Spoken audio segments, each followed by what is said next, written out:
ఆధ్యాత్మిక స్నేహవృక్షం నుండి అందరికీ వందనాలండి. సర్వజనులకు రక్షణార్థమైన మహోన్నతమైన విద్య. బైబిల్ వాక్యము 2 సమూయేలు 18వ అధ్యాయము. దావీదు తన యొద్దనున్న జనులను లెక్కించి వారి మీద సహస్రాధిపతులను శతాధిపతులను నిర్ణయించి జనులను 3 భాగములుగా చేసి యోవాబు చేతి క్రింద ఒక భాగమును, సెరూయా కుమారుడగు అబీషైను యోవాబు సహోదరుని చేతి క్రింద ఒక భాగమును, గిత్తీయుడైన ఇత్తయి చేతి క్రింద ఒక భాగమును ఉంచెను.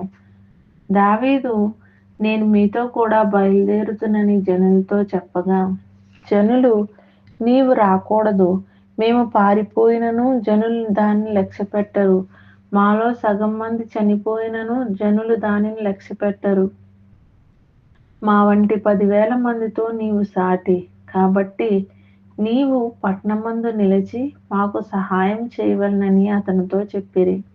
అందుకు రాజు, మీ దృష్టికేది మంచిదో దాని చేసేదనని చెప్పి గుమ్మపు ప్రక్కను నిలిచి ఉండగా జనులందరూ గుంపులై 100ల కొలదిగాను 1000ల కొలదిగాను బయలుదేరిరి.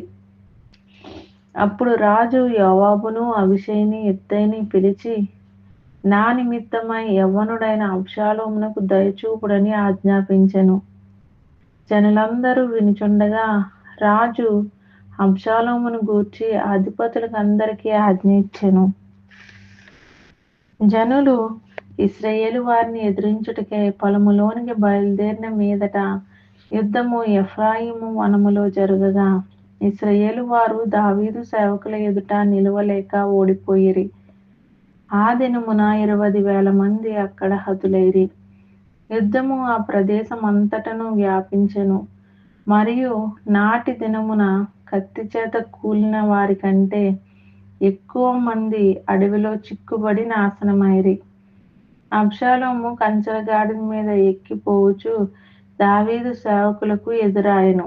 ఆ కంచెల గాడిద యొక్క గొప్ప మస్తకి వృక్షం యొక్క చిక్కు కొమ్మల క్రిందికి పోయినప్పుడు అతని తల చెట్టుకు తగులుకొనినందున అతడు ఎత్తబడి ఆకాశమునకును భూమికిను మధ్యను వేలాడుచుండగా అతని క్రిందనున్న కంచెల గాడిద సాగిపోయెను.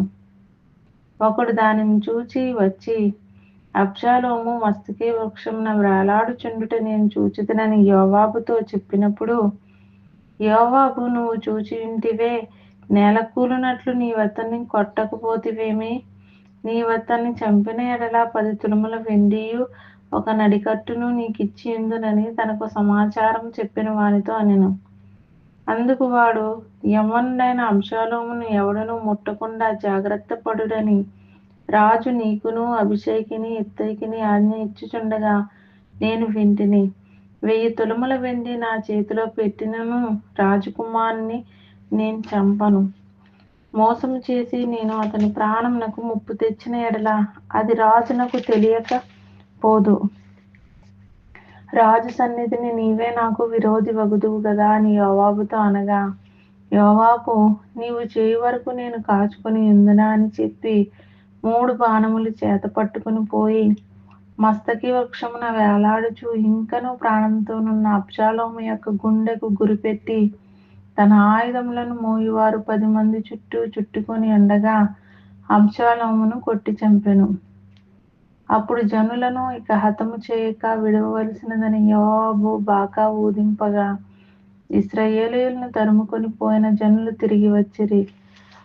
జనులు అబ్షాలోము యొక్క కళేబరమును ఎత్తి అడవిలో ఉన్న పెద్ద గోతిలో పడవేసి పెద్ద రాళ్ల కుప్ప దాని మీద పేర్చిన తరువాత ఇశ్రాయేలీయులందరూ తమ తమ ఇండ్లకు పోయిరి. తన పేరు నిలుపుటకు తనకు కుమారులు లేరనుకుని అబ్షాలోము తాను బ్రతికి ఉండగా ఒక స్తంభము తెచ్చి దానిని రాజు లోయలో తన పేరిట నిలువబెట్టి అతడు ఆ స్తంభమునకు తన పేరు పెట్టి ఉండెను. నేటి వరకు అబ్షాలోము స్తంభం అని దానికి పేరు.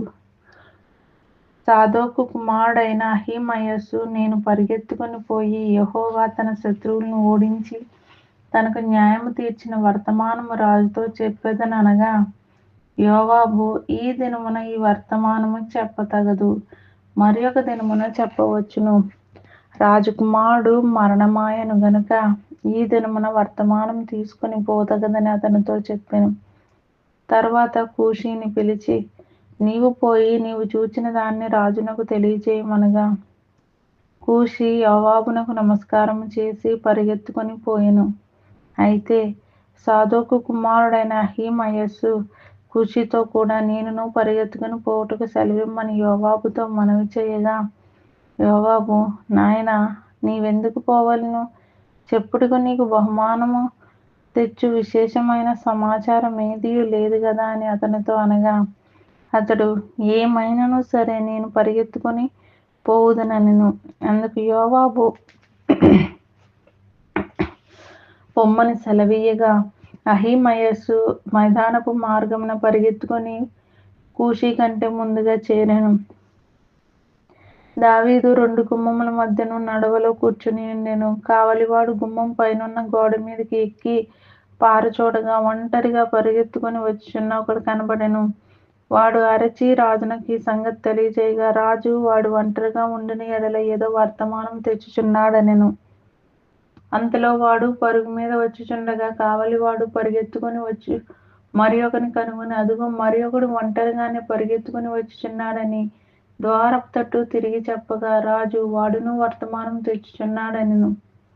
కావలివాడు మొదటివాడు పరిగెత్తుట చూడగా, వాడు సాదోకు కుమారుడైన అహీమయస్సు అని నాకు తోచుచున్నదని అనినప్పుడు రాజు, వాడు మంచివాడు, శుభవర్తమానం తెచ్చుచున్నాడని చెప్పెను. అంతలో అహీమయస్సు జయమని బిగ్గరగా రాజుతో చెప్పి, రాజు ముందర సాష్టాంగ నమస్కారం చేసి, నా ఏలిన వాడవును రాజువు నగు నిన్ను చంపచూచిన వారిని అప్పగించిన నీ దేవుడైన యెహోవాకు స్తోత్రం అని చెప్పాను. రాజు, బాలుడగు అబ్షాలోము క్షేమముగా ఉన్నాడా అని అడుగగా, అహీమయస్సు, యోవాబు రాజసేవకుడనైన నీ దాసుడనగు నన్ను పంపినప్పుడు గొప్ప అల్లరి జరుగుట నేను చూచితిని గాని అది ఏమైనది నాకు తెలిసినది కాదని చెప్పెను. అప్పుడు రాజు, నీవు ప్రక్కకు తొలగి నిలిచియుండుమని వానికి ఆజ్ఞనియ్యగా, వాడు తొలగి నిలిచెను. అంతలో కూషీ వచ్చి, నా ఏలినవాడా రాజా, నేను నీకు శుభ సమాచారం తెచ్చితిని. ఈ దినమున యెహోవా నీ మీదికి వచ్చిన వారినందరినీ ఓడించి నీకు న్యాయం తీర్చినని చెప్పినప్పుడు రాజు, బాలుడగు అబ్షాలోము క్షేమంగా ఉన్నాడా అని అడిగాను. అందుకు కూషీ చెప్పినదేమనగా, నా ఏలిన వాడవును రాజువు నగు నీ శత్రువులను నీకు హాని చేయవలనని నీ మీదికి వచ్చిన వారందరినూ ఆ బాలుడున్నట్టుగానే ఇందురుగాక. అప్పుడు రాజు బహు కలతపడి గుమ్మమునకు పైగానున్న గదికి ఎక్కిపోయి ఏడ్చుచు సంచరించుచు, నా కుమారుడా అబ్షాలోమా, నా కుమారుడా అబ్షాలోమా అని కేకలు వేయుచు, అయ్యో నా కుమారుడా, నీకు బదులుగా నేను చనిపోయిన ఎడల ఎంత బాగుండును, నా కుమారుడా అబ్షాలోమా, నా కుమారుడా అని ఏడ్చుచూ వచ్చాను. ఈ మాటలు విన్న వారందరినీ దేవుడు దీవించి ఆశీర్వదించునుగాక. ఆమేన్.